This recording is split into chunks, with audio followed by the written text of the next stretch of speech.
Hello' everyone, আসসালামু আলাইকুম। কি খবৰ আপোনালোকৰ? আশা কৰোঁ আপোনালোকৰ খবৰ ভাল। আজি এটা নতুন ৰেচিপি লৈ আহিছোঁ আৰু আজিৰ ৰেচিপিটো হৈছে নাৰিকলৰ লাড়ু। এতিয়া যিহেতু বিহুৰ বতৰ, তো সকলোৰে ঘৰত লাড়ু পিঠা গোটেইখিনি বনোৱা হয়। তো ময়ো বনাইছোঁ, তাৰে এটা ৰেচিপি আজি শ্বেয়াৰ কৰিছোঁ। নাৰিকলৰ লাড়ু ৰেচিপি একদম বগা বগা, খাবলৈ খুব বেছি টেষ্ট হয়। আৰু এইটো নাৰিকলৰ লাড়ু মই কেনেকৈ বনাইছোঁ তাকে শ্বেয়াৰ কৰিম। কিন্তু সকলোৱে জানে বনাব, কিন্তু চবৰে প্ৰচেছটো অলপ বেলেগ হয়।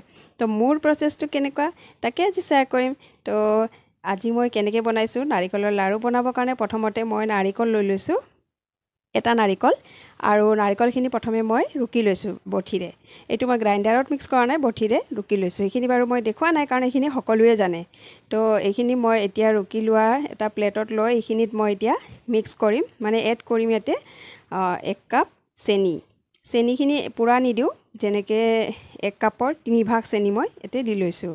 এটা নাৰিকলৰ গোটেইখিনি লৈ তাতে 1 কাপৰ 3 ভাগ চেনি ইয়াতে এড কৰিছোঁ। এইখিনি মই জুখি পেলাই লৈছোঁ। জুখি ল'লে বস্তুখিনি বনোৱাত সুবিধা হয় আৰু কম বেছি নহয়। এতিয়া এইখিনি ভালকৈ হাতেৰে সানি লৈছোঁ, যেনেকৈ আমি ভাত আৰু গাখীৰ ভাত যেনেকৈ সানি লওঁ, ঠিক তেনেকৈ এইখিনি সানি ল'ম ভালকৈ। সানি ল'লে কি হয়, বস্তুখিনি মিক্স হৈ যায় ভালকৈ, আৰু চেনিৰ যিটো আঠা থাকে সেই আঠাটো নাৰিকলত যেতিয়া আহি যায় তেতিয়া মানে লাড়ু কৰাত ইজি হয়। আৰু এতিয়া মই আৰু অলপ চেনি হাতেৰে লৈ লৈছোঁ। লৈ পেলাই এইখিনি ভালকৈ মিক্স কৰি পেলাই এইখিনি মই আধা ঘণ্টাৰ কাৰণে ঢাকি কিনে থৈ দিম। ঢাকি থ'লে কি হয়, বস্তুটো যিটো চেনিৰ যিখিনি আমাৰ হেৰিখিনি থাকে, মানে আঠালতীয়া বস্তুখিনি, সেইখিনি নাৰিকলত আহি যায়। এতিয়া কেৰাহী এটা লৈছোঁ। কেৰাহীত অকণমান মই 1 কাপৰ 4 ভাগৰ এভাগ মই ইয়াতে চুজি দি লৈছোঁ। চুজিখিনি মই এইখিনিও গোটেইখিনি এড নকৰোঁ, ইয়াৰ আধাহে এড কৰিম। তো চুজিখিনি ভালকৈ এতিয়া ভাজি ল'ম। চুজিখিনি ভাজোঁতে সদায় ল' ফ্লেমত ৰাখি ভাজিব লাগে, যাতে কি জ্বলি নাযায়। জ্বলি গ'লে নাৰিকলৰ লাড়ু দেখিবলৈ খুব বেছি বেয়া হয় আৰু ক'লা ক'লা হৈ যায়। তো সেইকাৰণে মই এইটো ল' ফ্লেমত লৈ অলপ সময়ৰ কাৰণে ভাজি ল'ম, কাৰণ 5-10 মিনিট লাগি যায় এইখিনি ভাজোঁতে ল' ফ্লেমত। হাই ফ্লেমত দিলে কি হয়, জ্বলাত মানে জ্বলিব পাৰে, সেইকাৰণে হাই ফ্লেমত দিয়া নাই। তো এতিয়া এইখিনি ভালকৈ মই এইখিনি ফ্ৰাই কৰি লৈছোঁ। আৰু এইখিনি ফ্ৰাই কৰাৰ পাছত যেতিয়া হৈ যায়, তেতিয়া হাতেৰে উঠাই পেলাই চাব লাগে, যিটো বস্তুটো মানে একদম মানে হাতেৰে চোৱাৰ লগে লগে গুড়ি হৈ যায়, তো মানে পূৰা কমপ্লিটলি ভাজা হৈ গৈছে। তো এতিয়া মই এইখিনি অলমষ্ট মোৰ হৈ গৈছে ভাজা, কাৰণ এইটো চামুচেৰে লৰাই ৰাখিব মানে থাকিব লাগে, নতুবা কি হয় বস্তুটো জ্বলি যাব চান্স থাকে। তো এতিয়া এইখিনি মোৰ ভাজা হৈ গ'ল। এইখিনি এতিয়া মই নমাই লৈ অলপ ঠাণ্ডা হ'বলৈ দিম। আৰু এতিয়া যিখিনি মই নাৰিকল থৈ দিছিলোঁ এইখিনি সানি পেলাই চেনিৰ লগত, সেইখিনি লৈ লৈছোঁ। এতিয়া কেৰাহী এটা গেছত বহাইছোঁ। কেৰাহীটো গৰম হোৱাৰ লগে লগে ইয়াতে দি দিম নাৰিকলখিনি। ইয়াতে মই তেল ব্যৱহাৰ কৰা নাই, খালি নাৰিকলখিনি এনেকৈ দি লৈছোঁ। আৰু এইখিনি এতিয়া দি লৈ এইখিনিক এতিয়া ভাজি ল'ম, কাৰণ নাৰিকলত জানো আমি সকলোৱে জানো পানী থাকে। তো পানীখিনি মানে কি হ'ব লাগিব, শুকাব লাগিব।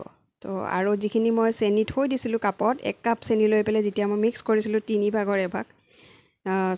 ভাগৰ 3 ভাগ, আৰু এভাগখিনি আছিলে, তো সেইখিনি মই ইয়াতে মিক্স কৰি দিছোঁ। আৰু এতিয়া এইখিনি ভাজি লৈ আছোঁ। অলপ অলপ চামুচেৰে লৰাই লৰাই ভাজিব লাগিব, নতুবা তলত লাগি যাব। তো এইখিনি এতিয়া মোৰ ভাজি আছোঁ।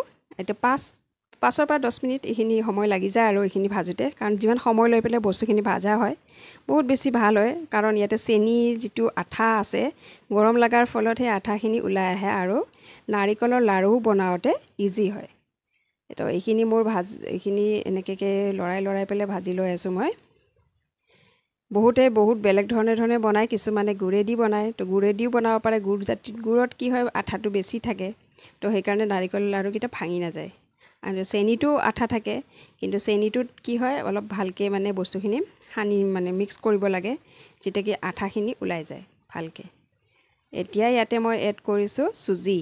যিখিনি চুজি ভাজি থৈছিলোঁ তাৰে আধা চুজিহে মই লৈছোঁ ইয়াতে, একদম বেছিকৈ দিয়া নাই চুজি। আৰু চুজিখিনি ইয়াৰ যিটো চেনিৰ যিখিনি আঠা ওলাইছিলে, চেনি আৰু নাৰিকলৰ যিখিনি ৰস আছে তাতে যাতে পূৰা মিক্স হৈ যায়, সেইকাৰণে এইখিনিও অলপ সময় মই ভাজি ল'ম। একদম বেছি সময়লৈকে ভাজিব নালাগে, শুকাই যোৱালৈকে, নতুবা নাৰিকল নহয়, একদম এইটো জৰজৰীয়া হৈ যাব। তো সেনেকুৱা কৰিব নালাগে, অলপ সময় জাষ্ট ভাজিব লাগে, যাতে বাছ মানে লিকুইড যিখিনি বস্তু থাকে সেইখিনি যাতে চুজিটোতো লাগি যায়, যাতে আমি নাৰিকলৰ লাড়ু বনোৱাত ইজি হয়। তো এতিয়া এইখিনি মোৰ হৈ গ'ল ভাজা। একদম ল' ফ্লেমত থৈ পেলাই কৰিব লাগে। যদি হাই ফ্লেম কৰোঁ তো বস্তুখিনি জ্বলি যোৱা জ্বলি যোৱা চান্স থাকে। তো এতিয়া এইখিনি মোৰ হৈ গ'ল চামুচেৰে যেতিয়া লৰাই দিছোঁ যে বস্তুখিনি ভালকৈ মিক্স হৈ যায়। আৰু এতিয়া মই গেছটো অফ কৰি দিছোঁ আৰু গৰমে গৰমে মই লাড়ু বনাম, কাৰণ গৰমে গৰমে এইটো বনাব লাগে, কাৰণ ইয়াত চুজি মিক্স কৰিছোঁ। কিছুমানে নাৰিকলৰ লাড়ু ঠাণ্ডা হোৱাৰ পাছত বনায়, কাৰণ চেনি আৰু নাৰিকলৰ লাড়ু যদি আপুনি বনাইছে তো ঠাণ্ডা হোৱাৰ পাছতো বনাব পাৰে, কাৰণ তেতিয়া কোনো প্ৰব্লেম নাথাকে। কাৰণ কিন্তু ইয়াতে মই চুজি এড কৰিছোঁ, যিটো এই বস্তুখিনি এনেকুৱা যদি আপোনালোকে লাড়ু বনায় তো গৰমে গৰমে বনাব লাগিব। আৰু তাৰো এটা টিপছ আছে, যদি আপুনি গৰমে গৰমে বস্তুটোক ধৰাত বহুত প্ৰব্লেম হয়, হাতবিলাক পুৰি পুৰি যায়, তো পানী হাতত অলপ লগাই ল'ব। দুখন হাতত পানী লগাই লৈ হাতখন এবাৰ মানে দুখন হাত লগাই পেলাই হাতত মচি লোৱাৰ নিচিনাকৈ কৰিব, আৰু তাৰ পাছত লাড়ু উঠাব চাব হাতত গৰমটো নালাগে। তো এনেকৈ মই পটাপট উঠাই পেলাই লাড়ুবিলাক কৰি লৈ আছোঁ, যাতে বস্তুখিনি ফৰফৰীয়া হৈ নাযায়, নতুবা লাড়ু কৰাত প্ৰব্লেম হয়। তো এনেকৈ মই ফটাফট কৰাৰ কাৰণে সোনকালে লাড়ুখিনি হৈ গৈছে। তো বহুতৰে নাৰিকলৰ লাড়ুই হওক বা তিলৰ লাড়ুই হওক বা মুড়ি চিৰা যিকোনো লাড়ু বনাওঁতে আমাৰ হাতবিলাক পুৰে।